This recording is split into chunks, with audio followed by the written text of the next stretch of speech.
अस्सलाम वालेकुम। उम्मीद है कि जी आप सब खैरियत से होंगे।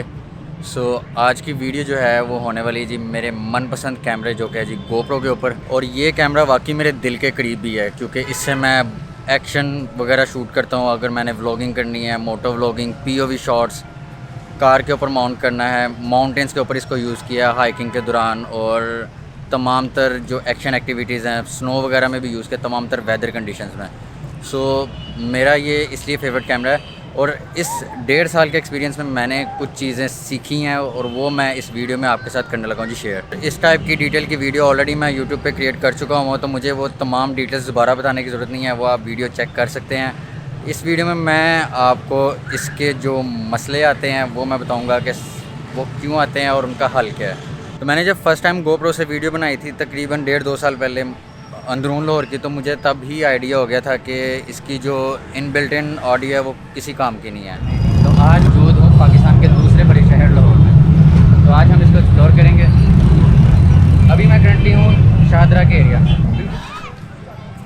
गोप्रो के अंदर जो विंड रिडक्शन का मैकेनिज़्म है वो सारा डिजिटल है, और इसकी वजह से होता है कि इसके जब माइक में से आपकी आवाज़ आती है तो वोकल की आवाज़ भी, वो जो डिजिटल विंड रिडक्शन का मैकेनिज़्म है उसकी वजह से आपकी आवाज़ दब जाती है। तो इसका बेहतरीन हल ये है कि इसके अंदर विंड रिडक्शन की सेटिंग को ऑफ़ कर दिया जाए।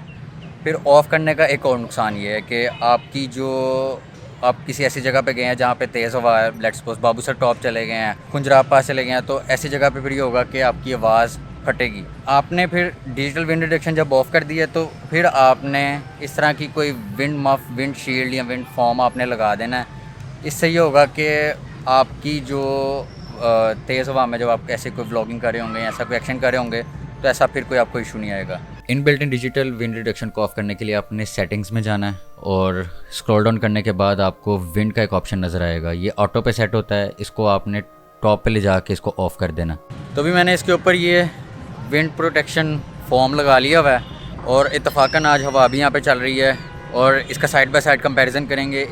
एक जो फर्स्ट टेस्ट है उसके अंदर मैं ये विंड फॉर्म हटा दूंगा, और सेकंड में हम विंड फॉर्म लगा के बनाएंगे और दोनों की ऑडियो क्वालिटी का कंपैरिजन करेंगे, देखते हैं कि जी कहाँ पे कौन सी क्वालिटी बेहतर आती है। तो जी फर्स्ट थिंग फर्स्ट, इसकी जो सबसे पहली जो डिफ़ॉल्ट कॉन्फ़िगरेशन आती है जिसमें विंड रिडक्शन ऑन होती है, उसी के साथ ही मैं ये रिकॉर्डिंग कर रहा हूँ। और इस टेस्ट में आपको बज़ाहिर लग रहा होगा कि मेरी जो वोकल्स हैं वो काफ़ी दब रहे हैं, हालांकि इसके अंदर डिजिटल विंड रिडक्शन ऑन है। सेकंड टेस्ट में ये करूँगा कि मैं विंड रिडक्शन को ऑफ़ करके इसके ऊपर वो फॉर्म लगाऊंगा, और कंपैरिजन में आपको पता लग जाएगा कि जी कितना डिफरेंस आपको देखने को मिलता है।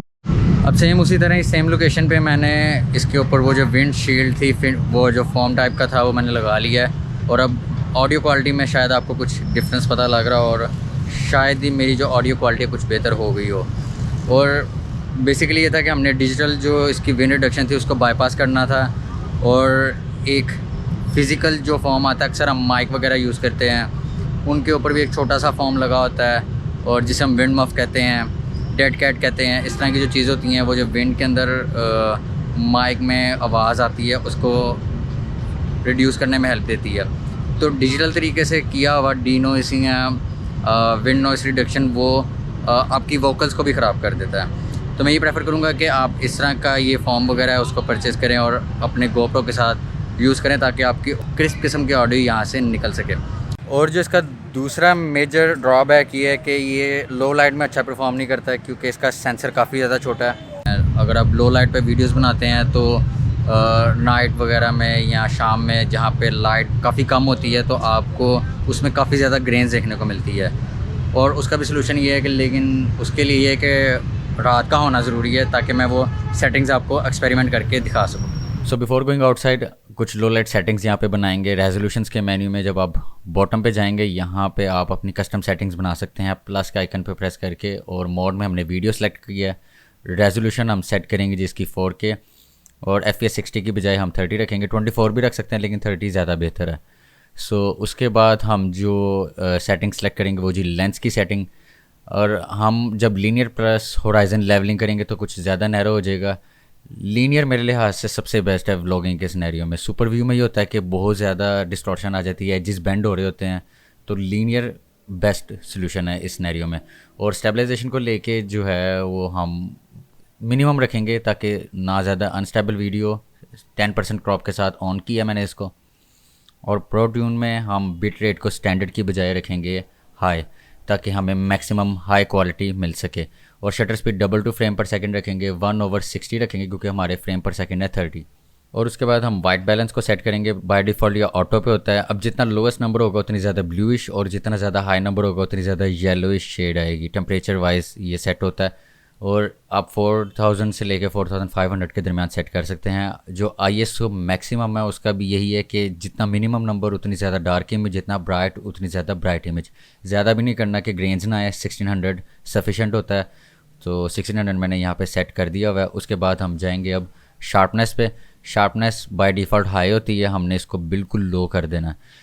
उसके बाद जो GoPro के कलर्स हैं वो कुछ सैचुरेटेड और कंट्रास्ट ऐड करते हैं, तो हमने इसको फ्लैट कर देना ताकि कलर ग्रेडिंग में हमारे लिए आसानी हो। अब जितनी भी कॉन्फ़िगरेशन बनाई है इसको जब भी चेंज करना है तो मुझे बार बार सेटिंग्स में आना पड़ेगा। तो शॉर्टकट्स कुछ क्रिएट करते हैं। लोअर लेफ़्ट पे मैं रखूँगा जी अपनी शटर स्पीड, ताकि अगर मैं फ्रेम पर सेकंड चेंज करता हूँ तो शटर स्पीड में इजीली चेंज कर सकूँ। अपर राइट के लोअर राइट के ऊपर मैं सेट करूँगा जी अपना ISO मैक्सिमम, ताकि मैं अपने लाइट के हिसाब से ISO को इंक्रीज़ डिक्रीज़ कर सकूँ। अपर लेफ़्ट के ऊपर मैं रखूँगा जी अपना लेंस, ताकि मैं उसका फील्ड ऑफ व्यू वाइड रखना, लीनियर रखना, वो मैं सेट कर सकूँ। अपर राइट के ऊपर मैं यहाँ पे इसको सेट करूँगा जी अपना वाइट बैलेंस, ताकि लाइट चेंज हो रही है तो मैं अपना वाइट बैलेंस भी सेट कर सकूँ।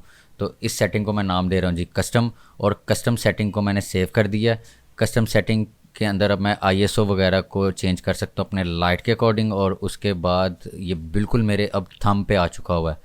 और उसी तरह अब मैं वाइट बैलेंस को भी सेट कर सकता हूँ। मैंने वार्म रखना है, मैंने कूल टेम्परेचर रखना है अपनी इमेज का या फुटेज का, तो वो ईज़िली अब मैं अपना वाइट बैलेंस भी सेट कर सकता हूँ। और शटर स्पीड आपके सामने 1/60 रखेंगे, डबल टू फ्रेम पर सेकेंड। और लेंस को भी अब मैं यहाँ से चेंज कर सकूँगा, सुपर व्यू, वाइड, लीनियर, जो मैं यहाँ पे सेट करना चाहता हूँ। लो लाइट मैंने सेटिंग्स बना ली हुई हैं और अब इसको एक्सपेरिमेंट करने के लिए हमें जाना है जी एक लो लाइट सिचुएशन में, जहाँ पे हम इसको साइड बाय साइड कंपैरिजन कर सकें।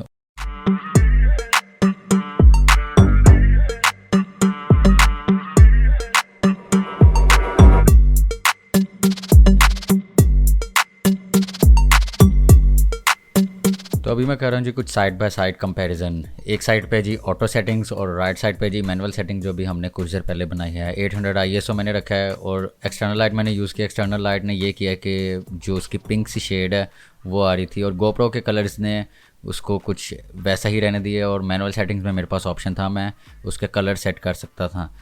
तो ओवरऑल माइनर सी कलर ग्रेडिंग करने के बाद आप देख सकते हैं जी कि कितनी उसकी शार्प इमेज है। और ऑटो सेटिंग के अंदर तो मेरे पास अभी कलर ग्रेडिंग की फ्लेक्सिबिलिटी है ही नहीं। काफ़ी ज़्यादा अच्छी और स्मूथ फुटेज आई है। अगर मैं 200% जूम करता हूँ तो आप देख सकते हैं कि ग्रेन्स की रेशो क्या है, कितनी मिनिमम ग्रेन्स प्रोड्यूस कर रही है, कैसे अच्छे कलर्स आ रहे हैं। बैकग्राउंड पे अगर हम जूम करें तो यहाँ पे भी आप देख सकते हैं कि कितनी क्लैरिटी, कितनी शार्प और कितनी प्रोमिनेंट इमेज है। अभी हम चलेंगे जी इसके फर्दर कुछ एक्सपेरिमेंट करेंगे और अब हम आपको दिखाएंगे कि जी कैसे हम इसको मज़ीद इम्प्रूव कर सकते हैं। अब मैं अगला जो टेस्ट परफॉर्म करने लगा हूँ वो ये है कि लाइट को भी ऑफ़ कर दूंगा और सेटिंग में टोटल मैनुअल पे ले जाऊँगा, और विंड रिडक्शन को ऑफ़ करने के बाद विंड शील्ड लगा दी जाएगी। थोड़ी बहुत ही कस्टमाइजेशन या आप सेटअप में कस्टमाइजेशन कह सकते हैं। ये करके मैं फिर कुछ रिज़ल्ट देखूँगा, फिर देखते हैं कि क्या इम्प्रूवमेंट आती है। तो मैंने लाइट को वापस बंद कर दी है और अब मैं वीडियो बना रहा हूँ जी अपनी मैनुअल सेटिंग्स पे। और मेरे पीछे जो ये एक स्क्रीन लगी है, दरअसल इसकी ज़रा वो लाइट चेंज हो रही है, इसकी वजह से शायद लग रहा हो। तो अभी मैंने कोई लाइट नहीं चलाई। तो ISO इस वक्त है जी 1600 पे। तो इसको मैं ज़रा ISO को बूस्ट करता हूँ जी। और ये है जी ISO 3200 के साथ 3200 ISO मैंने रखा है। और अब जो है कुछ शायद ब्राइट होगी वो इमेज, लेकिन शायद ग्रेन प्रोड्यूस कर रहा हो। इससे ऊपर एक और भी आता है कि 6400 कर दें। अभी जितनी मैं वीडियो बना रहा हूँ उसमें मेरी जो लाइट है वो है जी बंद। और अब मैंने किया है जी ISO को 6400 पे बूस्ट। और आप देख सकते हैं कि ग्रेन्स तो अब बहुत ज़्यादा, मुझे छोटी सी स्क्रीन है लेकिन फिर भी नज़र आ रही है कि ग्रेन्स ही काफ़ी अब प्रोड्यूस कर रहा है। कोशिश ये करनी है ISO मिनिमम रखें, लाइक 800 से लेके 1600 के दरमियान रखें, और साथ अपनी एक्सटर्नल लाइट को चलाएँ। अब मैं ISO को वापस लेके जाऊंगा 800 पे और साथ लाइट चलाऊंगा, फिर आप रिज़ल्ट देखिएगा कैसा।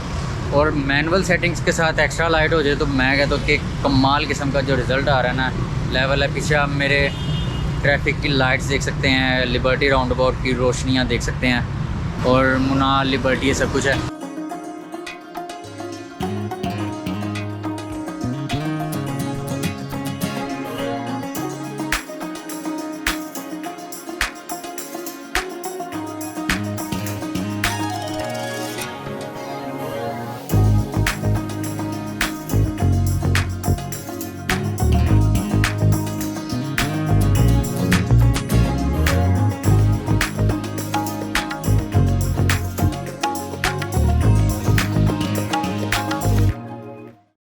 तो आप वही इंडोर वाली सेटिंग जिसमें आपकी shutter speed double two frame पर सेकंड है, तो उसके अंदर आपकी इमेज काफ़ी ज़्यादा ब्राइट हो जाएगी। तो उस सिनेरियो में आपको एंटी फ़िल्टर लगाना होगा।